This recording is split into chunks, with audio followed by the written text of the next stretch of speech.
Good morning, ladies and gentlemen.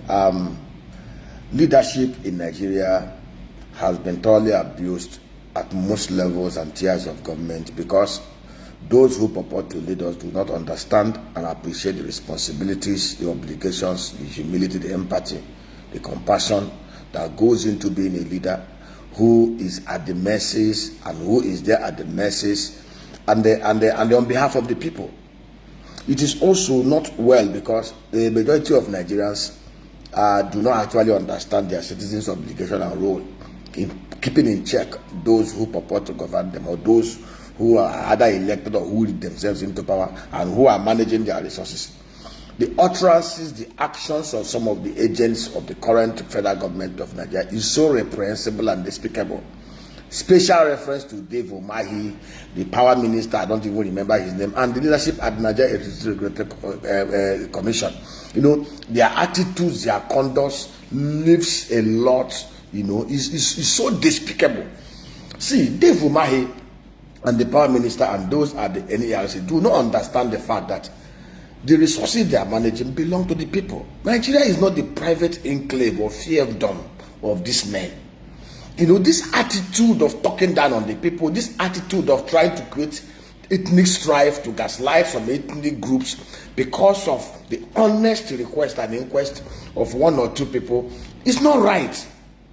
The Waziri Adamawa Atiku Abubakar raised the same issues that P2B raised concerning the cost of doing the 700-kilometer coastal road project.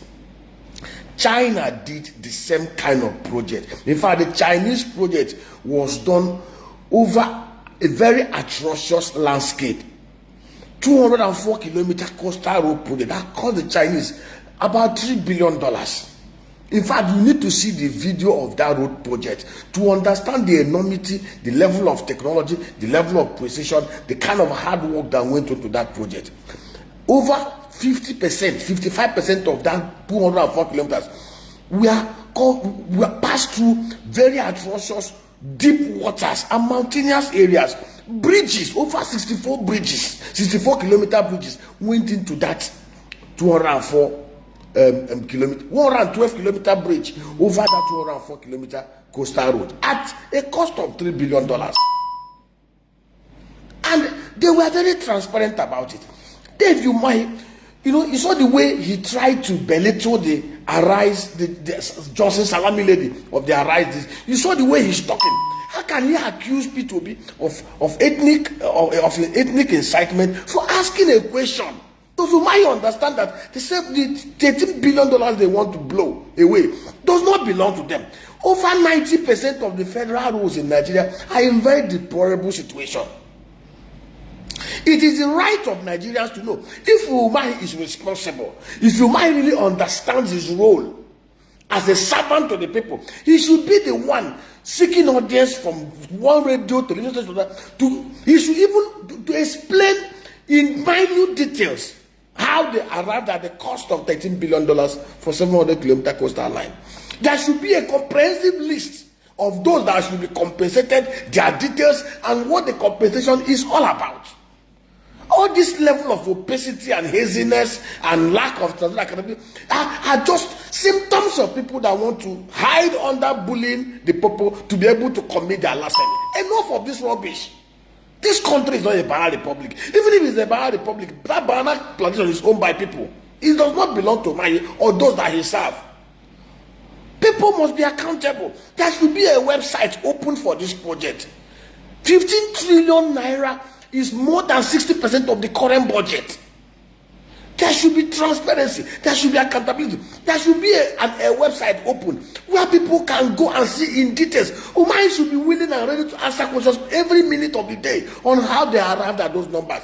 The other day, the Prime Minister was even threatening us, even after they increased tariff to 225 naira per kilowatt hour, which is atrocious. He was even threatening us with power blackout, and even telling us that they are spending 1.9 trillion naira on subsidy. On top of that, let me tell you, some of us have always been at the forefront. Has always been at the forefront, calling for removal of consumption, removal of consumption subsidies, removal of subsidies on gas tariffs, removal of subsidies on power, because I believe Subsidizing consumption brings corruption, but subsidizing production, which is what we should be concentrating upon, brings transparency. We expect the power minister and those at NERC to give us in black and white. There should be a website where they will detail how they arrived at the cost of 225 per kilowatt hour. Some of us are enlightened. We are not, one of the things that the political elites have succeeded between Nigeria is denying people quality education. I'm sorry to say, most Nigerians are also so lazy. They don't interrogate these numbers.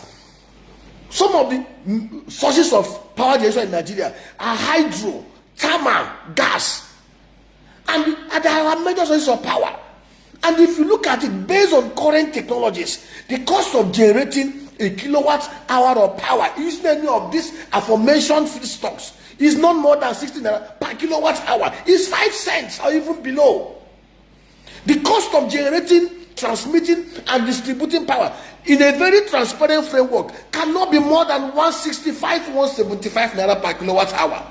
How did they arrive at 175 kilowatt 225 with all manner of darkness? In my home now, I practically spend about 600,000 naira every month on power. What kind of madness is that? People must ask questions. Nigerians are entitled to know. You cannot continue to bully people to create extortion points on the head of Nigerians. We expect them to see, how do we generate power? How do we transmit it? How do we distribute it to the at least 25,000 megawatts? Egypt did under 7 years 25,000 megawatts and they distributed it. The whole of Egypt is 100% electrified. Nigerians are groping in darkness. And these guys, if you want to be on the FOB list, go and add value. Nigeria is the only place where people are billionaires without any honest enterprise. If you call up Elon Musk, you can see the things Elon Musk has created to add value to humankind, from Starlink to even his Tesla. Even his EVs, he's even planning on how he can produce his electronic vehicles at a very lower pricing for the people, because he's concerned about competition. Look at Mark Zuckerberg, look at Bill Gates, look at the kind of values they are adding to their system. Even look at our own Chinedu Echero that sold his HubSpot to Apple. How did he arrive? Chinedu went to Harvard after his graduation from Syracuse University. He lost his way in the substation, and he started to ask himself, if a smart guy like me can lose my way, others can lose their way. That was how he now developed an app to help people track their way in the substation. That is adding value to humanity, and he became a billionaire. He's the only dollar billionaire in Nigeria that can beat each other and say, I did not extort or steal from people or have the laws bent for me to be able to manipulate Nigerians.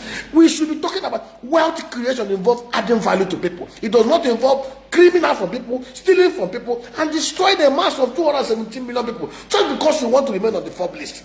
Nigeria is the only place where consumers are not protected, where even the regulatory agencies are supposed to protect consumers are in the pocket of those who are making from the public. Nigeria is the only place where cement manufacturers, their earnings before interest and tax is almost 55-60%. Go and check the balance sheet and the report cards of all the cement manufacturers in Nigeria. All over the world, there is no cement manufacturer all over the world that have an earning before interest and tax rate of more than 30%.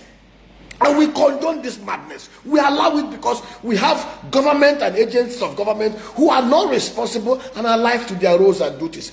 Leadership entails empathy, entails compassion, entails humility, it entails responsibility, it entails accountability and transparency.